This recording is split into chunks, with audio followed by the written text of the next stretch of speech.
সুপ্রিয় শিক্ষার্থীরা, আমি সুফিয়া খান, অধ্যাপক প্রাণীবিদ্যা, সরকারি সাদত কলেজ, করটিয়া, টাঙ্গাইল। আজ আমি প্রাণীবিদ্যা বিভাগের মাস্টার্স শেষ বর্ষ ফিশারিজের শিক্ষার্থীদের জন্য ফিশ প্রসেসিং অ্যান্ড প্রিজার্ভেশন এই বিষয়টি নিয়ে আলোচনা করব। তো শিক্ষার্থীরা, চলো আমরা আলোচনা শুরু করি। প্রথমে আমরা জানতে চেষ্টা করব ফিশ প্রসেসিং বা মৎস্য প্রক্রিয়াজাতকরণ বলতে আমরা কি বুঝি। যে বৈজ্ঞানিক বা সনাতন পদ্ধতি অবলম্বন করে মাছ বা মৎস্য সম্পদের পচন রোধ করা হয় এবং বহুদিন ধরে সংরক্ষণ উপযোগী করে রাখা হয়, সেই পদ্ধতিকেই মৎস্য প্রক্রিয়াজাতকরণ বলে। এরপরে প্রক্রিয়াজাতকরণের পরে কি করতে হয়? মাছকে সংরক্ষণ করতে হয়।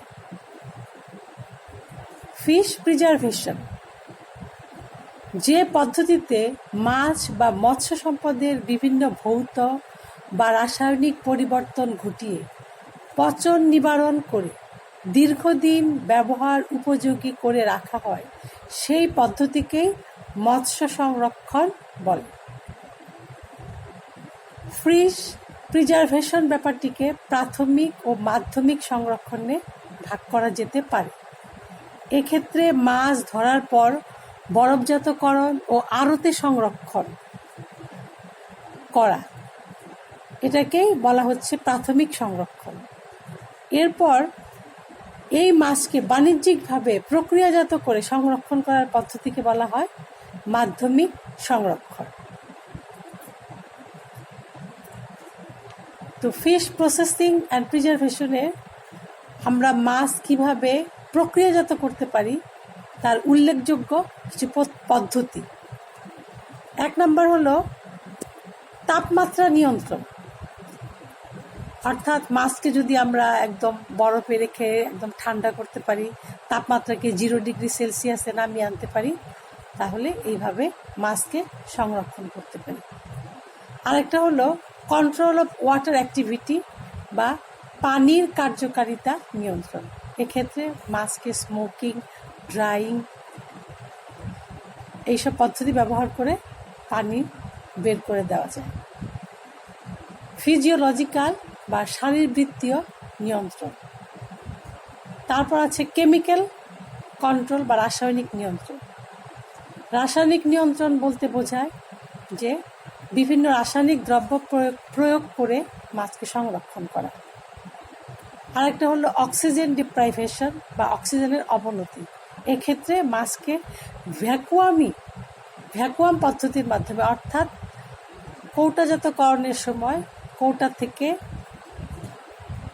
বাতাস বের করে নেওয়া, এভাবেও মাছকে সংরক্ষণ করা যায়। মাছ সংরক্ষণের নীতিমালা, প্রিন্সিপালস অফ ফিশ প্রিজার্ভেশন। মাছ বা খাদ্য সংরক্ষণের জন্য যেসব নীতিমালা অনুসরণ করা হয়। 1 নম্বর, অণুজীব কর্তৃক সৃষ্ট পচনকে বাধা দেওয়া। এক্ষেত্রে অণুজীব মাছ বা খাদ্যে যেন ঢুকতে না পারে, অথবা যদি ঢুকে তাহলে অণুজীবকে অপসারণ করতে হবে। অণুজীবের বৃদ্ধি ও কার্যাবলীতে বাধা প্রদান, যেমন আমরা যদি মাছকে খুব ঠান্ডা জায়গায় রাখি অথবা শুষ্ক করে ফেলি, তাহলে অণুজীব এখানে কাজ করতে পারে না। আবার অ্যানারোবিক অবস্থার সৃষ্টি করে এবং রাসায়নিক দ্রব্য ব্যবহার করেও কিন্তু মাছকে সংরক্ষণ করা যায়, যেটা আমি আগে বলেছি।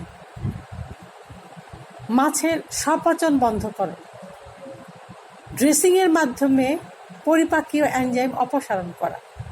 মানে আমি যদি মাছটা কেটে তার নাড়ি ভুঁড়িটা ফেলে দিই, তাহলে কিন্তু পরিপাকীয় যে এনজাইম সেটাও চলে যায়। এভাবেও মাছকে তার পচন থেকে রক্ষা করা যায়।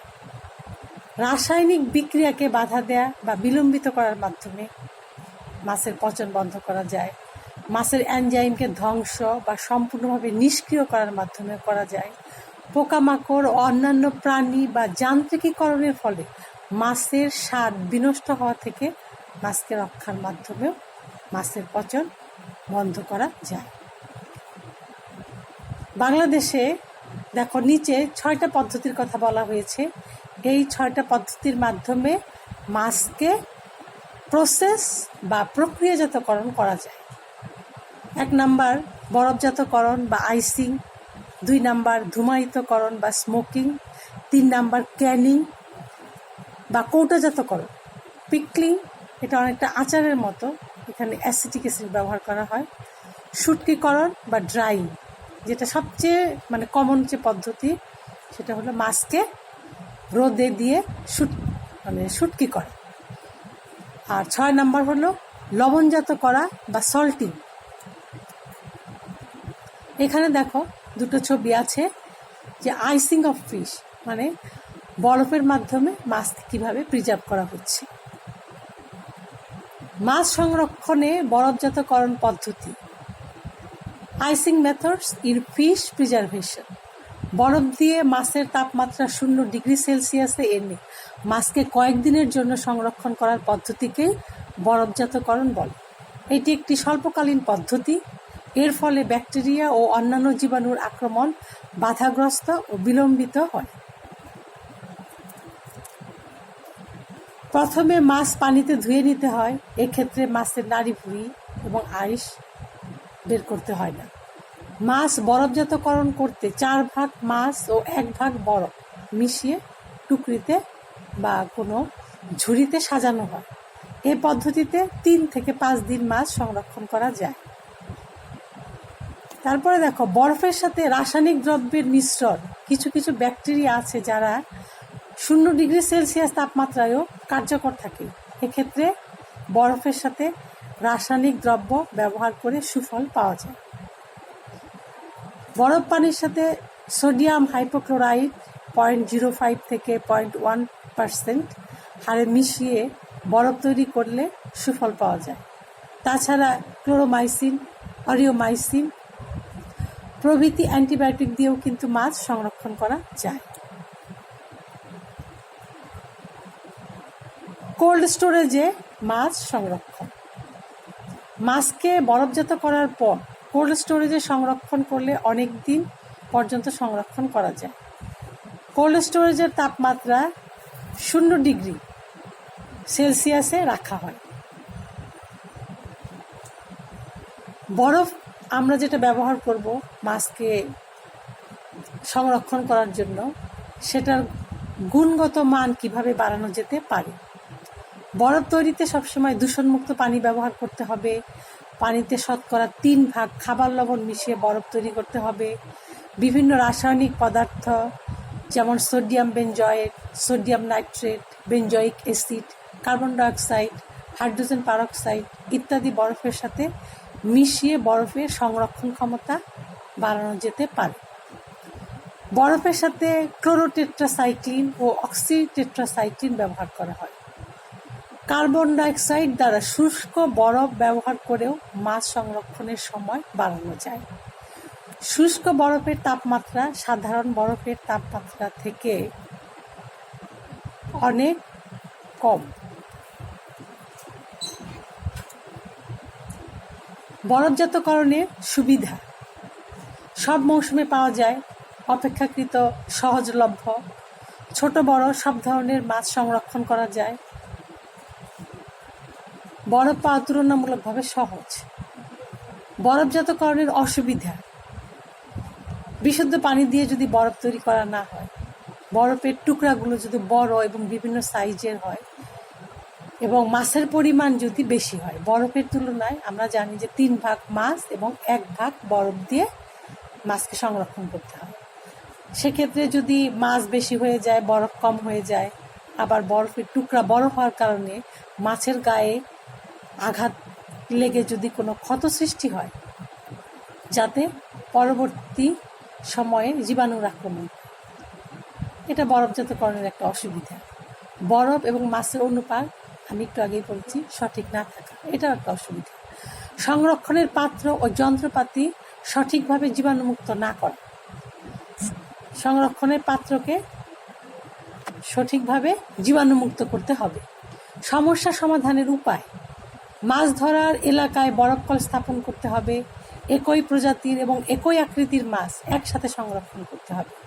ব্যবহৃত পাত্র ও অন্যান্য জিনিস জীবাণুমুক্ত করতে হবে। বরফ ও মাছের অনুপাত ঠিক রাখতে হবে। কেবল তাজা মাছ সংরক্ষণ করতে হবে। দূরবর্তী স্থানে নেওয়ার সময় ফ্রিজবাহী গাড়িতে করে নেওয়া, মানে গুদাম যদি দূরে থাকে সেখানে নেওয়ার সময় অবশ্যই যে গাড়িতে বহন করতে হবে সে গাড়িটা ফ্রিজিং সিস্টেম থাকতে হবে, না হলে কিন্তু মাছের গুণ আবার নষ্ট হয়ে যাবে। মাছ ধরা, পরিবহন ও সংরক্ষণের সাথে জড়িত সবার পরিষ্কার পরিচ্ছন্নতা রক্ষা করা।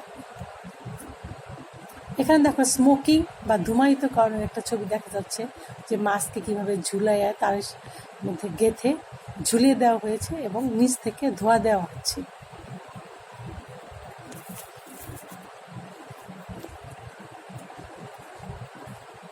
ধূমায়িতকরণের মাধ্যমে মৎস্য সংরক্ষণ করাকেই স্মোকিং বলা হয়। কম তাপমাত্রায় ধোঁয়া সরবরাহ করে স্মোকিং করা হলে তাকে শীতল ধূমায়িতকরণ বলে। 30 ডিগ্রি হতে 40 ডিগ্রি তাপমাত্রায় ধোঁয়া সরবরাহ করা হলে তাকে উষ্ণ ধূমায়িতকরণ বলা হয়। এতে কাঠ, খড় ও করতের গুঁড়া ব্যবহার করা হয়।